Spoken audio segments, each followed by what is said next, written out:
आज हम लोग अंग्रेजी ग्रामर के एक छोटा सा भाग रिमूवल ऑफ टू के बारे में पढ़ेंगे, जिसमें कि देखिए आपका ये इंपॉर्टेंसी है टू। टू का प्रयोग वाक्य में क्यों हुआ और कैसे हुआ, इसको रिमूव करने की प्रक्रिया रिमूवल ऑफ टू कहलाती है। तो देखिए, जब किसी सेंटेंस में किसी गुण या दोष का अतिशयता का बोध होता है, मतलब एक्सेस का बोध होता है, तो उसके भाव को व्यक्त करने के लिए वाक्य में टू का प्रयोग करते हैं। जैसे कि आपका ही इज टू वीक, मतलब कि कमजोर का भाव एक्सेस को व्यक्त करने के लिए टू का प्रयोग हुआ है। कि टू वाल्क, वह टहल नहीं सकता, वह इतना कमजोर है कि वह टहल नहीं सकता। इस प्रकार जो है टू वर्ड का प्रयोग किसी गुण या दोष की अतिशयता मतलब एक्सेस के भाव को व्यक्त करने के लिए किया जाता है।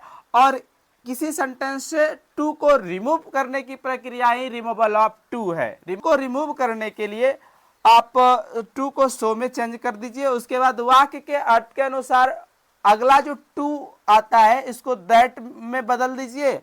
और उसके बाद वाक्य के अर्थ के अनुसार कैन, कुड या विल लगाकर जो है वाक्य को पूरा करना है।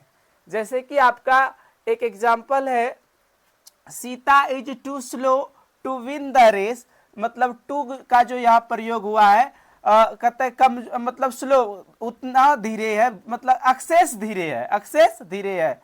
इस टू को रिमूव करना है तो क्या लिखेंगे इसको, Sita is so slow that, और फिर देखिए इस सब्जेक्ट का मतलब यूज करेंगे that she can not win the race. देखिए आपका इस सेंटेंस से जो है रिमूव हो गया टू और वाक्य का अर्थ भी नहीं बदला। इसी को रिमूवल ऑफ टू कहते हैं, मतलब वाक्य का अर्थ भी नहीं बदलना चाहिए और टू रिमूव हो जाए, टू रिमूव हो जाए। फिर दूसरा एग्जांपल आपका है, the mountain was too high to climb, मतलब कि पहाड़ बहुत ज्यादा इतना ऊंचा है कि उस पर चढ़ नहीं सकते, मतलब टू हाई मतलब बहुत ज्यादा ऊंचा। अतिशयता को बोध कराने के लिए यहाँ टू का प्रयोग किया गया है। एक्सेस है, बहुत हाइट है। तो इसका जो है आप मतलब टू, इसका इस वाक्य का टू को रिमूव करना है और वाक्य का अर्थ भी ना बदले, तो क्या करेंगे, लिखेंगे the mountain was so high.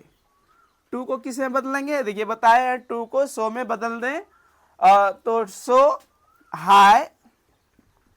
उसके बाद बोले थे टू के बदले दैट का प्रयोग करना है, the mountain was so high that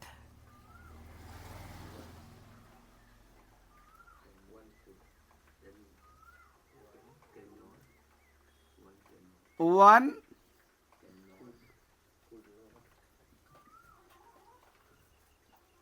can not climb it, climb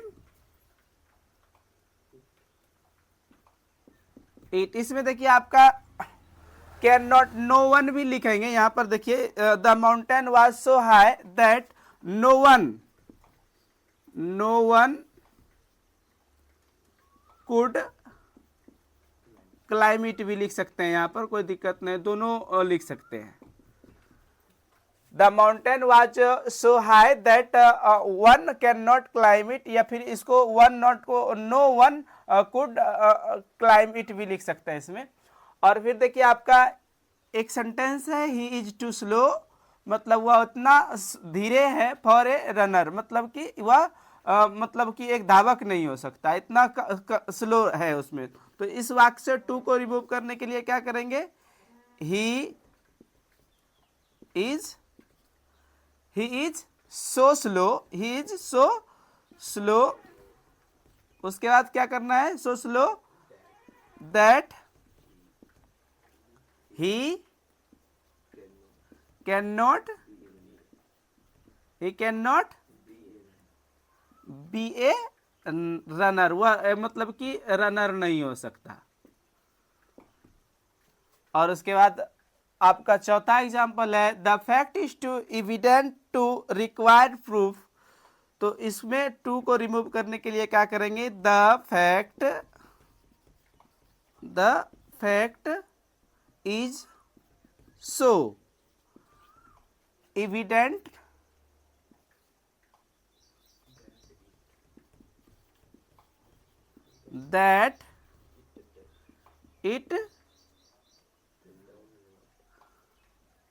that it does not require proof.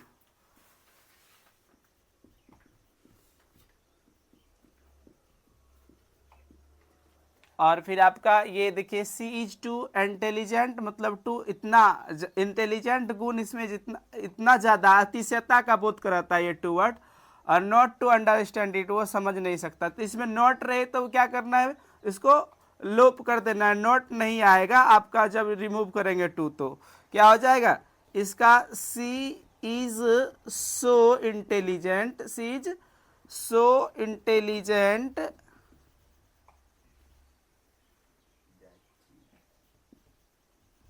that she will understand it.